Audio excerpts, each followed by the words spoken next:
আসসালামু আলাইকুম, আমি আজমল আছি আপনাদের সাথে। বন্ধুরা, বর্তমান সময়ে এসে কাদিয়ানীদেরকে কাফের বা অমুসলিম ঘোষণা করা যেমন সময়ের সবচেয়ে বড় দাবি, ঠিক একই সাথে আমাদের দেশের নারীবাদীদেরকে জাতীয় মূর্খ হিসাবে ঘোষণা করা সময়ের সবচেয়ে বড় দাবি।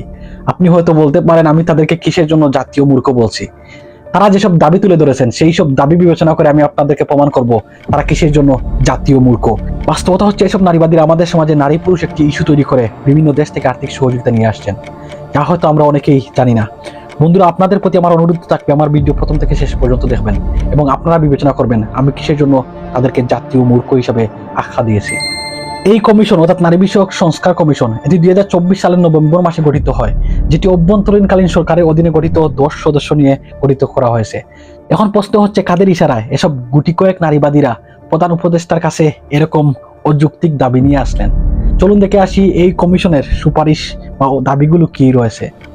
কমিশনের মূল সুপারিশসমূহের একটি হচ্ছে অভিন্ন পারিবারিক আইন। সব ধর্মের নারীদের জন্য বিয়ে, তালাক, সন্তানের ভরণ পোষণ এবং উত্তরাধিকারী বিষয়ে সমান অধিকার নিশ্চিত করতে বিভিন্ন পারিবারিক আইন প্রণয়নের সুপারিশ করা হয়েছে, তবে এটি ঐচ্ছিকভাবে প্রয়োগের প্রস্তাব দেওয়া হয়েছে। অর্থাৎ তারা এখানে ধর্মকে বুড়ো আঙ্গুল দেখিয়ে বলতে চাচ্ছেন যে ধর্ম নারীদেরকে যে অধিকার দিয়েছে সেই অধিকার যদি সম অধিকার না হয়ে থাকে, তবে সেই ধর্মের অধিকারকে ভঙ্গ করে একটি নতুন আইন করা প্রয়োজন, যেখানে নারীদেরকে সম অধিকার প্রণয়ন করা হবে। একজন মেয়ে তার ভাইয়ের সম্পত্তি পাবে, তার বাবার সম্পত্তি পাবে, তার স্বামীর সম্পত্তি পাবে, সব দিক থেকে সে সম্পত্তি পাবে। আর একজন ছেলে কিন্তু সব দিক থেকে সম্পত্তি পাবে না। এখানে আমাদের দেশের সংবিধানে 39 নম্বর ধারায় বলা হয়েছে ধর্ম নিরপেক্ষতা এবং মত প্রকাশ, অর্থাৎ আপনি আপনার মত প্রকাশের স্বাধীনতা অবশ্যই রয়েছে, তবে এখানে কিছু বাধ্যবাধকতা রয়েছে। অবশ্যই আপনি কোনো ধর্মের বা কোনো ব্যক্তিকে আঘাত করতে পারবেন না। সুতরাং এই সব নারী সংস্কার কমিশন তারা প্রকাশ্যেই এই দেশের 16 কোটি মানুষের ধর্মে আঘাত এনেছেন। সুতরাং তারা এখন অপরাধী। তাদেরকে আমরা কোনো একটি সংস্থা বা কোনো একটি কমিশনের ব্যক্তি হিসাবে না দেখে একজন অপরাধী হিসাবে তাদেরকে আমরা বিচারের আওতায় আনতে হবে। হয়তো বলতে পারেন ইউনূস সাহেব এখানে ইনোসেন্ট, কিন্তু এখানে যে 10 জন ব্যক্তি দেওয়া হয়েছে এটি কিন্তু অন্তর্বর্তীকালীন সরকারের অধীনে দেওয়া হয়েছে। সুতরাং ডক্টর ইউনূস সাহেব কি তার দায় এখানে এড়াতে পারবেন? চলুন দেখে আসি পরবর্তী সুপারিশগুলো কি রয়েছে। উত্তরাধিকারী আইন সংস্কার, নারীদের সম্পত্তিতে 50% অধিকার নিশ্চিত করতে মুসলিম ও অন্যান্য ধর্মীয় অধিকার আইন সংশোধনের প্রস্তাব করা হয়েছে। শ্রম আইনে যৌনকর্মীদের স্বীকৃতি, যৌনকর্মীদের শ্রমিক হিসাবে স্বীকৃতি দিয়ে তাদের শ্রম অধিকার নিশ্চিত করার সুপারিশ করা হয়েছে। বন্ধুরা, আমি পূর্বেই বলেছি এরা জাতীয় মূর্খ। এখন আপনারা হয়তো অনুধাবন করতে পারবেন আমি তাদেরকে কিসের জন্য জাতীয় মূর্খ উপাধি দেওয়ার জন্য বলেছি। এইসব নারী কমিশনার যদি নারীদের ভালো চেয়ে থাকতেন তাহলে হয়তো বলতেন যেসব যৌনকর্মীরা রয়েছেন তাদের জন্য কর্মসংস্থানের ব্যবস্থা করে দিন। বরঞ্চ তারা বলছেন সেই সব যৌনকর্মীদেরকে শ্রমিক হিসাবে স্বীকৃতি দেন।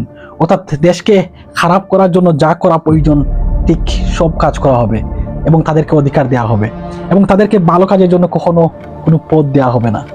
এবং পরবর্তী হচ্ছে বৈবাহিক দর্শনকে অপরাধ হিসাবে স্বীকৃতি, অর্থাৎ বৈবাহিক সম্পর্কের মধ্যে জোরপূর্বক যৌন সম্পর্ক দর্শন হিসাবে ফৌজদারি আইনে অন্তর্ভুক্ত করার প্রস্তাব করা হয়েছে। সর্বশেষ যে সুপারিশটি আমি বলেছি সেখানে বলা হয়েছে একজন স্বামী তার স্ত্রীকে জোরপূর্বক অর্থাৎ ইচ্ছার বিরুদ্ধে যদি সম্পর্ক স্থাপন করেন তাহলে এটিকে দর্শন হিসাবে ফৌজদারি আইনে আনার জন্য বলা হয়েছে।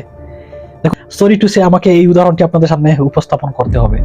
মনে করুন আমি আইফোনের শোরুম থেকে একটি আইফোন ক্রয় করলাম এবং তার জন্য একটি পর্যাপ্ত পরিমাণে টাকা পে করেছি এবং সেখানে একটি লিখিত দলিল মাধ্যমে সেই ফোনটি আমি ক্রয় করেছি।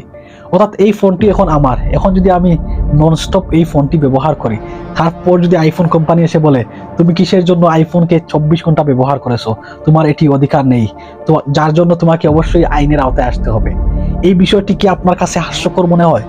যদি এই বিষয়টি আপনার কাছে হাস্যকর মনে হয় তাহলে এই যেসব জাতীয় মূর্খ যে সুপারিশগুলো তুলেছেন তার প্রত্যেকটি একটি হাস্যকর সুপারিশ বলে গণ্য হবে। তারা নারী সংস্কারের নামে যা করছেন সেটি হচ্ছে দেশ বিরোধী, ধর্ম বিরোধী এবং আমাদের দেশের সংস্কৃতি বিরোধী।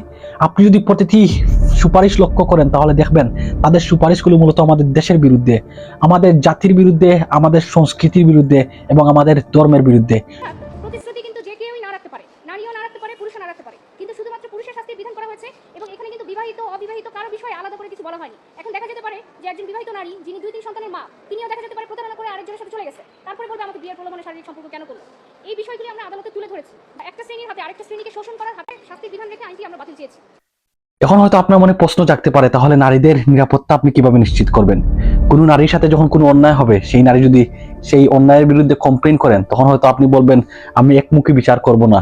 তাহলে নারীদের নিরাপত্তা কোথায় থেকে আসবে? আমরা চাই নারীদের নিরাপত্তার জন্য সব ধরনের আইন করা হোক, কিন্তু প্রশ্ন হচ্ছে শুধুমাত্র একচেটিয়ে একটি শ্রেণীর বিরুদ্ধে যদি আপনি আইন নিয়ে আসেন তাহলে এটি কতটুকু যৌক্তিক। আজকের মতো এখানে, পরবর্তী অন্য কোনো ভিডিওতে দেখা হবে। সে পর্যন্ত ভালো থাকুন, সুস্থ থাকুন। আমার ভিডিও যদি আপনাদের ভালো লাগে শেয়ার করতে ভুলবেন না। আসসালামু আলাইকুম।